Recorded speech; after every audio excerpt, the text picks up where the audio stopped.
Hey, good morning. Good morning, everybody. Welcome back to another Wealth Coffee Chat. Well, we haven't had one for a while, have we? I've gone a little bit, went a little bit MIA for a few days. I did a trip to Perth, catch up with a few people, and the timing was quite out of whack. I went out into Kalgoorlie. That was pretty cool, Kalgoorlie, and got to see a few properties that I built and sold many years ago. Should have kept them, by the way. Morning, everybody. Good to see you here. We've got Brendan in the house. Hey, Brendan, mate, good morning to you. I'm well. I didn't get sick or anything. I just went out into the outback, and the timing in WA was a bit hard to get on with the flights and so on. But thanks for asking. Jeff, good morning, mate. Luke's there. Good to see you. I went to Kalgoorlie. How's that, folks? That was quite an experience.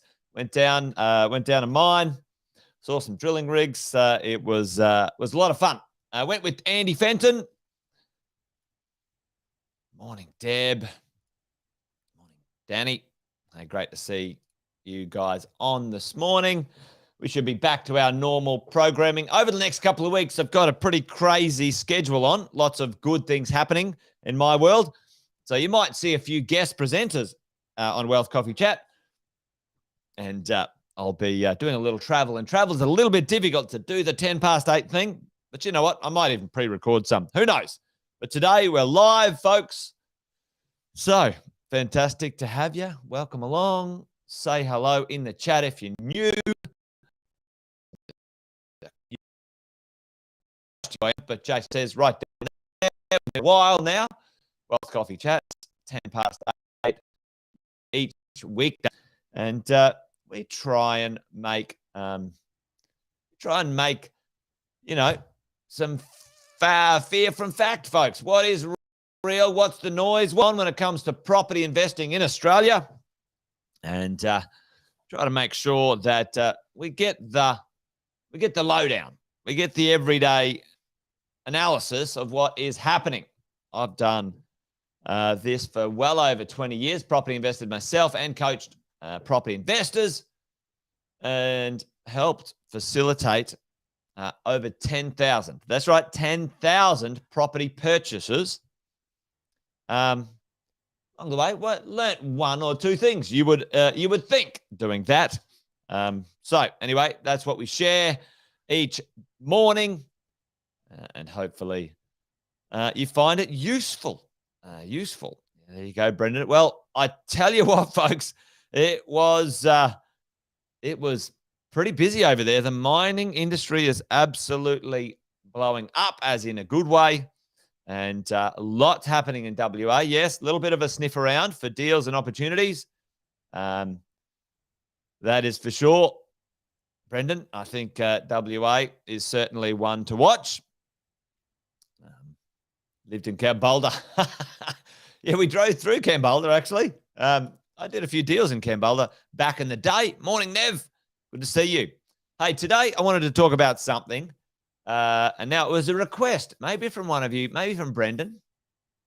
Can't remember who requested this, talking about maybe the demographics driving maybe the next cycle in Australia. Talk about let's say, the next 10 to 20 years, the Australian demographics, and more importantly, what is happening with the wealth transfer, the wealth of Australia. So I thought we might sort of take some time this morning to talk about that. And in essence, what I think is going to drive the next cycle. Now, there's many moving parts here, but let's talk about the demographics of today, where we're at. The next cycle, unless you've been living under a rock, folks, we have had a pretty significant value increase pretty well across the board. Most cities, capital cities, and regional towns around Australia have had a pretty good run. An interesting set of circumstances, low interest rates, lockdowns, absolutely, no supply, lowest vacancy rates, etc. We've had a pretty good run of it. In reality, over the last, fair bit, but the last 3 years has been pretty good. What is going to drive the next cycle as we move forward? You guys know my opinion over the next little bit. I think things are going to drive the cycle. The things that are going to drive the cycle are going to be the supply issue, right? The supply. We have absolutely destroyed supply, unfortunately. And that means we've got the lowest vacancy rates going around. There's no, there's just nothing to buy. The supply is down, vacancy rates are down, and we have a population boom, folks. We've got immigration going on, which, you'll see in a minute. I'm actually a big fan of. Australia is a massive country, huge. The infrastructure in Australia is significant to maintain and run. And what you do need is a population base to grow infrastructure. You need better politicians and better vision first, but you need more people. You need more people if you want to grow infrastructure. You want to maintain a great society and country. And by and large, I'm not against taxes, but I'm against the wasting of taxes by stupid people, often politicians. You need more people to pay tax to maintain the infrastructure, the things we have. Australia is a great country, certainly has its problems. But what is going to drive the next cycle of growth? What is going on with the demographics in our country? Well, let's have a look at that. Now, this is up to 2015, but this is the demographics as we see it right now in Australia's population. The ones that are to watch are down to the left, all right? In the next little while, and I'll show you guys what I think is going to drive this. Sort of down here is this section of our population, folks, moving through their life cycle, but more importantly, moving through their wealth cycle. Most people peak in their wealth in and around their late 40s, early 50s, in work life, in acquisition, in buying things, whatever it is. And that's what we're going to talk about today. What is going on? Does anyone know what is about to happen this next decade? Not only have we got literally the tightest supply. There you go, Nev. Not only have we got the tightest supply of existing properties for rent, and new properties is just all in the toilet. It's down, down, down, low, low, low. Good for us if you own. Not so great if you want to buy. Does anybody know the biggest transfer of wealth? Tim, we've talked about this before. You're dead right. And what is happening, it's going to be the largest transfer of wealth in Australia's history. Okay. And what is that? What's going on? Well, you've got 4 million plus Aussies over this next decade are entering the retirement phase of their lives. And what happens in retirement phase, folks? What do people do? By and large, tell me in the chat, what happens in retirement phase? usually once you've sort of retired and you've hunkered down and you know where you're at, what is a choice, and it happens sometimes either by choice or forced, but once you've sort of settled in, you've got your money organized, you know where you're at, what's the first thing? I don't know, let's call it, what's a major thing? Boom, you're dead right, Tim. Right? A downsize. All right? Most retirees downsize. And what does downsize mean? Well, they usually sell where they live to make something smaller. Boom, Deb. Exactly. They downsize and they travel. And number three, they'll probably help kids. That's what happens, right? Downsize, have less to worry about with their houses, spend some money on travel. They've got to look after their health, obviously. And if they can, you're going to see them helping their children.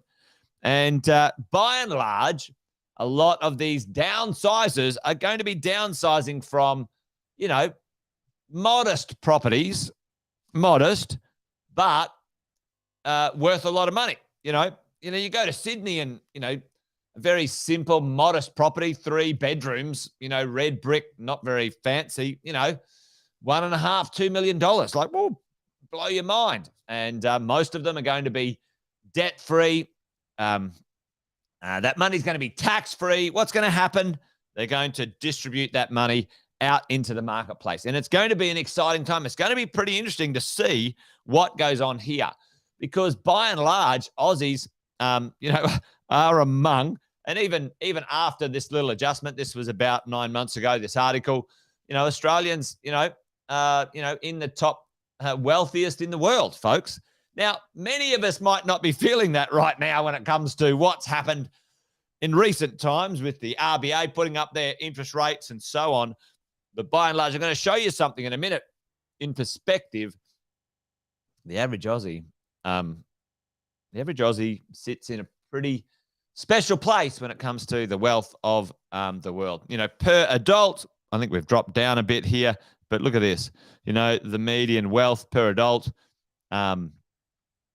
we're in good stead, and we've got a few millionaires, 22 millionaires, people worth more than 2.2 millionaires, and 4,630 people report being worth more than 100 million in Australia, which is great.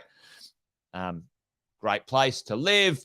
Looks like it's a great place to create wealth as well, right? So what is the go? Where are these people right now, and how much money is coming our way, and what will it do, folks? What will it do to the property market? What will it do to the property market? Good question. Maybe it'll unlock a little bit of supply. That could be interesting, but in my head, it's going to sort of maybe unlock a supply of a certain type of dwelling and then put pressure on another type of dwelling. And we're going to talk about that in a minute, folks. This is what we're going to talk about in a minute, because I believe there's a little bit of a opportunity in here if you understand what the desires of these people with, pretty significant amount of money. They're going to be, $2, $3, $4 million worth of cash on the downsize. And where will they want to live? What will they want to downsize to? This is where the opportunity lies for us as property investors. It's going to be an interesting one. And you guys have heard me probably talk about this before, and also Sam, as we roll along. So the population, who's got the money, folks? Well, let's look at this, 2 billion, call that $7 billion. $7 billion is in, those later age groups. And if you add that in there, you're talking pretty significant amount of money. So under the age of, let's say, 45, the accumulated wealth, dead right, Tim, dead right, flight to quality, the accumulated wealth, according to the Australian Bureau of Statistics in 2022, the amount of money that this generation or this age group in here is a magnitude of 3 to 4 times more than let's say the sub 50-year-olds, right? And you hear a little bit of bleating and carrying on, about all the baby boomers have got all the money and whatever. Well, that's going to transfer. I don't buy into that bullshit, to be honest, but it's certainly in a place where it's going to make a big change coming soon. And this group of people are the ones that are really going to redistribute that money. Where's it going to go? Well, Tim was talking about it here. We're already seeing it, folks, in the property market, in the property game. Look at this. Brisbane penthouse price record has been smashed, right? And this is in the middle of COVID. This is in the middle of, interest rates going up, right? Clovelly, biggest earner. Check this out. 3 children in their 20s couldn't find anywhere to rent in the suburbs, so their father bought them a $3.8 million terrace. So dad has the money, buys the children a $3.8 million home. It's pretty interesting. This one here, 500 grand over the reserve, record-breaking sales in Tassie, record-setting home in Sydney's East.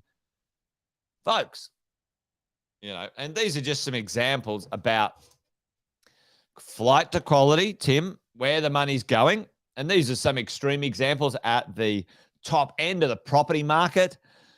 But folks, this is what someone who downsizes and has cash will be encouraged to do.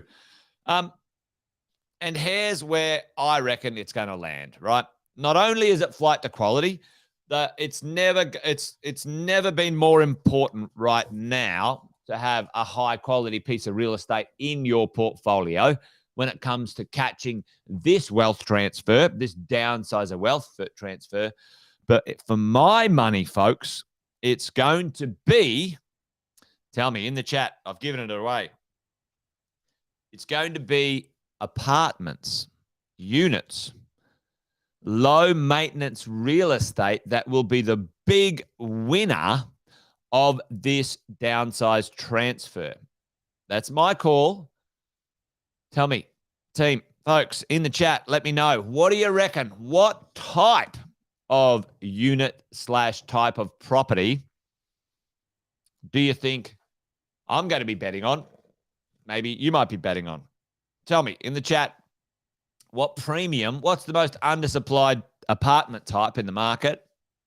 Question. Chuck that in the chat for me. And, what type of property, would that equal? We have right now a massive, on average across the country, you can't see it there. I'll do this so you can see it. Put that on the side there. A 31% difference across the nation when it comes to apartments and houses. But you have a look at the premium up here, Darwin, Melbourne, Brisbane, ACT, Adelaide, Sydney, between 50 and close to 70% premium. 70% difference, team, folks, in the value of the average house compared to the average apartment. Now, there's certainly some very average apartments, brings that down a little as we go. But, there you go. So, yep, we've got a few people in there, and that's what I reckon. Yep, Tim's on it. 3 betties. Deb's on it, 3 betties. Luke's saying 3 betties as well. 3 betties. And they have kicked on a little bit, Tim, and depends on where you are, right? And it depends on compared to what. And this is the thing. I think maybe the cat's out of the bag a little bit. This has already started, to be honest, Tim. That sort of downsizer 3-bedroom. And you know what? It's quite interesting, this stuff, I can tell you. Well, I've actually got families, right? Had another chat with a family yesterday. Family, we've got some friends who are in their late 30s, 3 children. They're downsizing from the house. They're like, the house is such a pain in the bum. You know, maintenance, this, that, and the other. We want a freer lifestyle. We're moving to a 3-bedroom apartment closer to the beach. We don't have to maintain anything. It's a really interesting transition, folks. Really interesting transition. So there you go. I think that's going to be a bit of an opportunity. But I'll finish on this. Brendan had a question here. Let's read Brendan's question. Brendan said, do you know when the peak transfers? I don't know when the peak is, Brendan, but I do know that, it's over this next 10 years. And let's go back to sort of this one here. If you have a look at this is from 2022, Brendan. If you have a look at sort of that section there, I mean, 75 probably is already transferred and settled down, but we're looking at sort of, call it $5 billion there, that transfer from the ages of 55 to 74. So, that's where that sort of 10-year cycle comes from. And still, if you're thinking about this lot here, because what happens often when someone retires, they sort of hunker down where they are for a little bit, and then they go, wow, this is shit. I'm out of here, right? Or whatever it is. But, hopefully that helps.